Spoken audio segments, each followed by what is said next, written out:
Alright guys, so since the last video, I haven't done anything yet with the bolts on the back of the car. But basically it's time to stop driving it. We're going to Florida in a little over a month, like a month and a week. June 29th we're leaving. And there's some things I want to get cleaned up and tied up on this car so that I can bring it down there in 100% no questions asked condition. I don't want anything to break. That I know I can, prepare for now. We're gonna bring a couple spare parts when we're down there, but we're gonna do what we can now to clean it up and just get it in better shape after just 2 drift events and some street driving. And it's pretty crazy the wear and tear that a drift event will take on a car. Mainly the cleanliness of the car. The whole underside of the car, the suspension, the coilovers is covered in just dirt and grime from the track. So what I'm going to do today is bring the car up into the driveway and jack the rear up, pull the rear tires off. We're going to coat the wheel wells in the back and the coilovers and everything with a degreaser, and then we're going to power wash it out and see how clean it comes out. And then basically the car's not going to move much until Florida because we're just going to be tackling some little projects throughout, whether it be painting stuff or tightening stuff or new hardware and rebuilding stuff. I kind of want to do the drive shaft. I still haven't done that yet. So going to start first by just moving the V out, bringing the 3000 up, and seeing how clean we can get the rear end.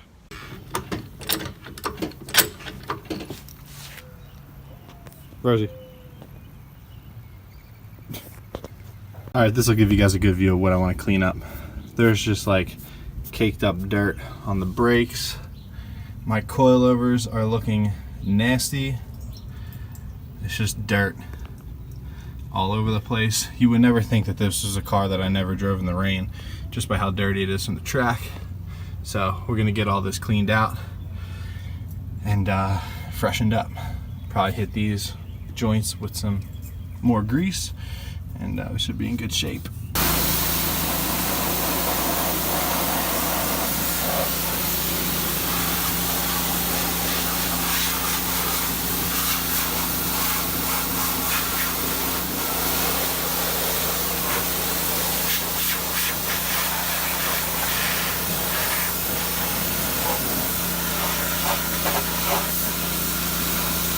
Alright, so everything's sprayed down. Everything looks much cleaner. Way less grease on everything, and dirt and grime. So we're gonna let this dry and see what it looks like, and might come back and hit it again. Alright guys, I ate some lunch. Gonna check and see. It should be dried, pretty dry by now under here, and we'll see what it looks like as far as how clean everything got. I power washed the RPF ones inside and outside. I'll have to spray detail the barrels a little more. That one didn't come as clean. But these are brake dust free. And for the time being, the car's just going to be sitting either inside or outside. So as long as brake dust doesn't get on it, I don't care about pollen and stuff like that. And I also did the RPF one on the V. But, the reason we were even out here, let's take a look under here. It's pretty dry. Everything is pretty clean too. Awesome. Yeah, I'm pretty stoked on how clean that got everything. I mean, even the bolts down here on the axle, they're all cleaned up because I know they were all gunky and greased up from me like taking them in and out with dirty hands. Control arm is done. This control arm is bent. So I just realized this now from coming in contact with the frame rail there. Pit Road M sells pre-bent ones from Japan, but they're like $600. Basically, they had that bend already in them, so maybe we'll upgrade in the future, but for the time being, those are fine.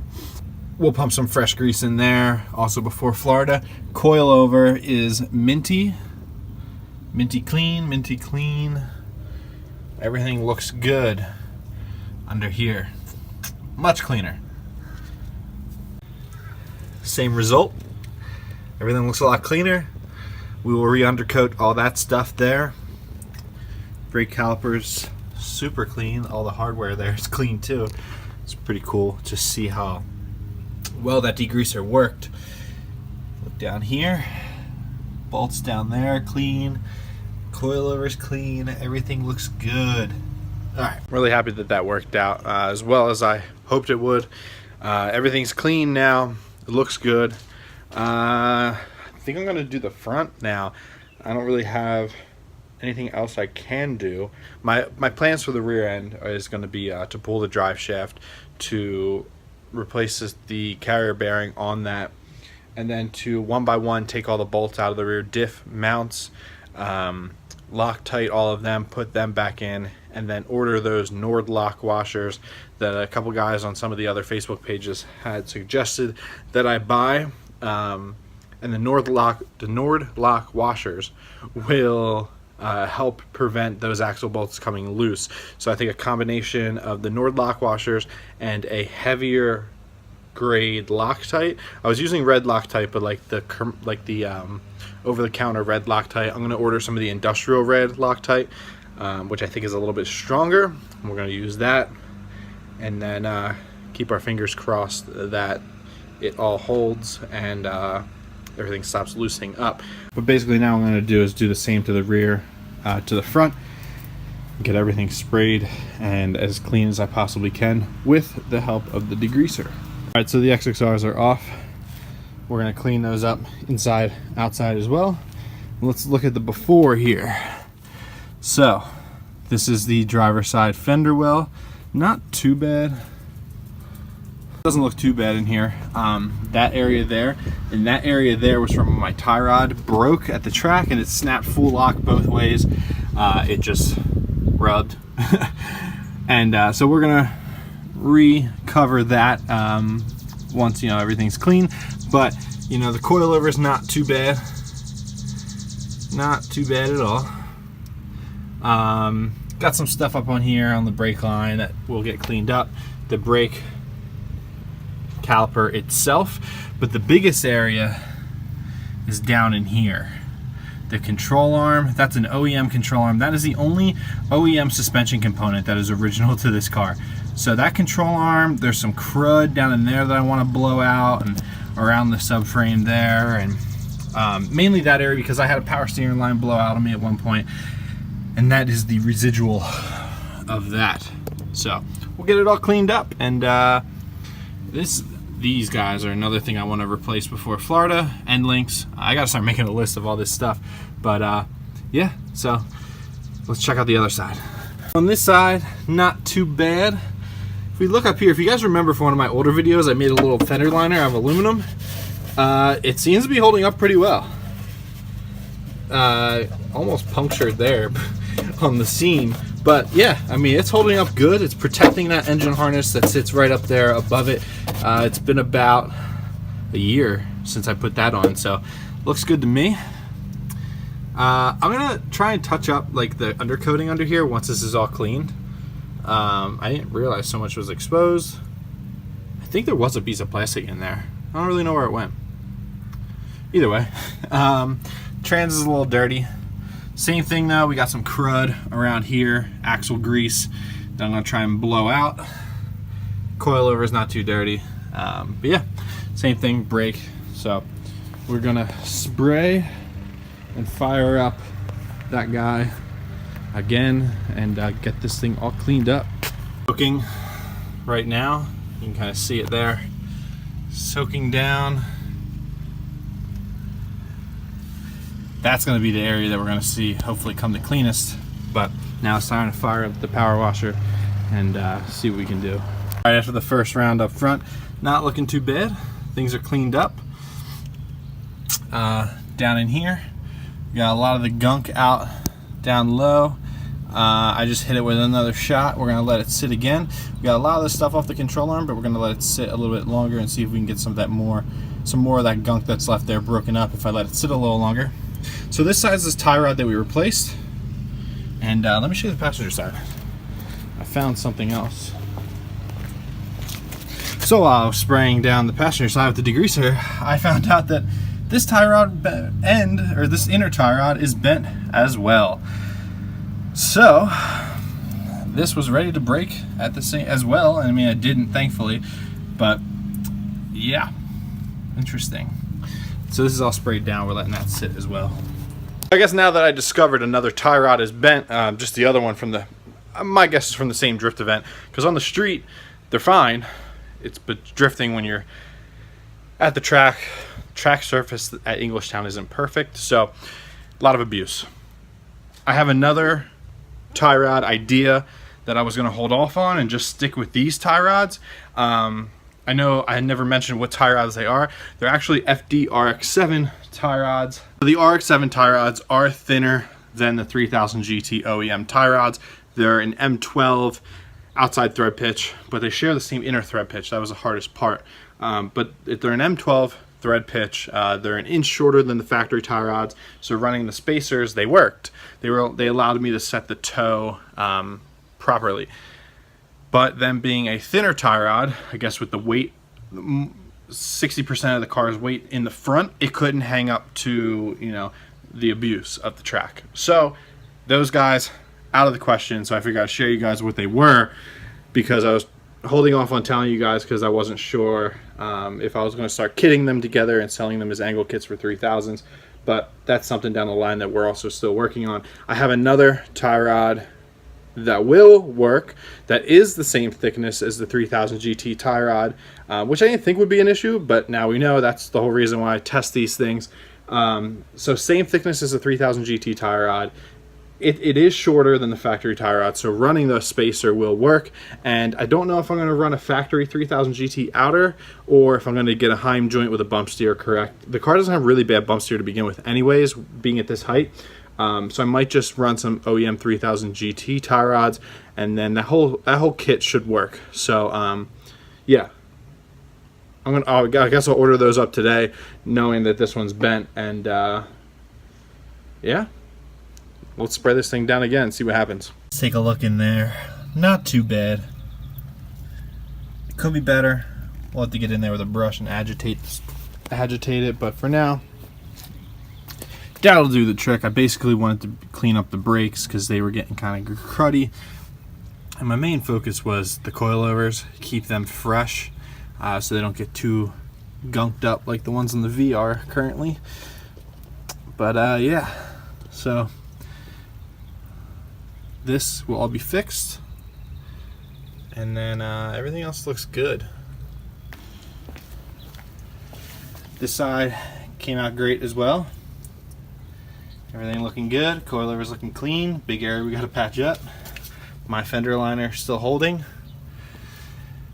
Everything looks good, good. So I would say success. Alright, so the car's all put back together. Front wheels are back on, it's back on the ground. And next I moved into the trunk area. Cleaned that all out. I spray detailed the floor because I'm going to have to bring two wheels with me. So I'm going to try and fit, while this is on the trailer, so we can save the truck for all of our personal stuff. I'm going to try and put all car stuff that I'm bringing with me in the car. So it'll be 2 Mustang wheels with brand new tires, and a small toolbox and some spare parts that I may need, and some fluids and stuff like that. I know Brandon has access to tools and jacks and all that, so I'm not going to have to bring all that stuff, which is good. So it'll just be, I'll throw probably a wheel right here, a wheel on the seat, and then some spare parts and some tools in a little box, and we should be good as far as that goes. But yeah, so the back is all clean. I'm really not going to do anything back here before then.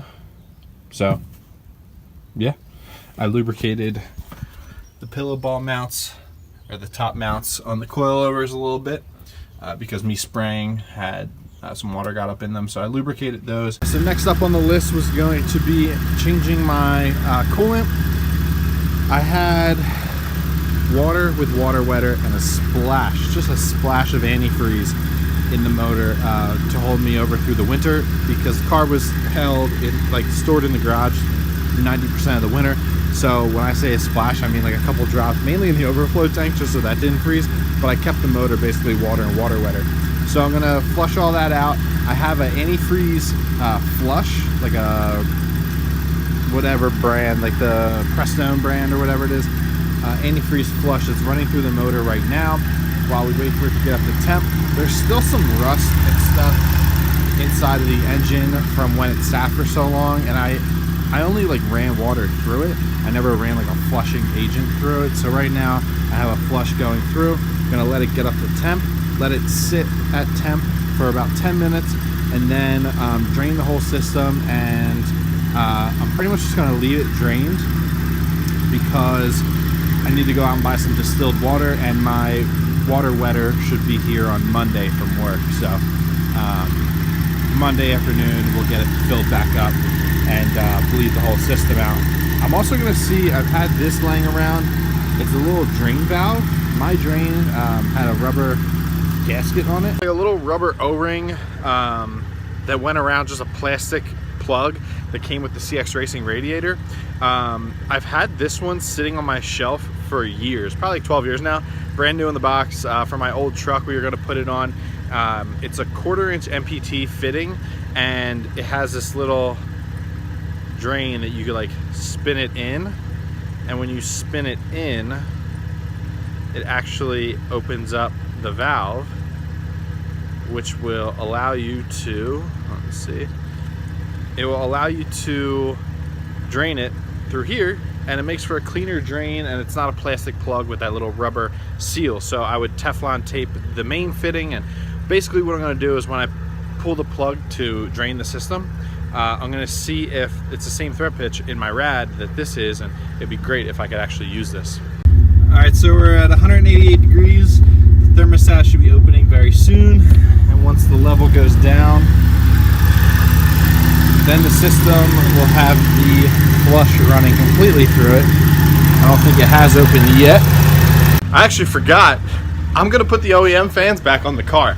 Totally forgot that there was more than just me swapping the coolant as the reason why I wanted to do this.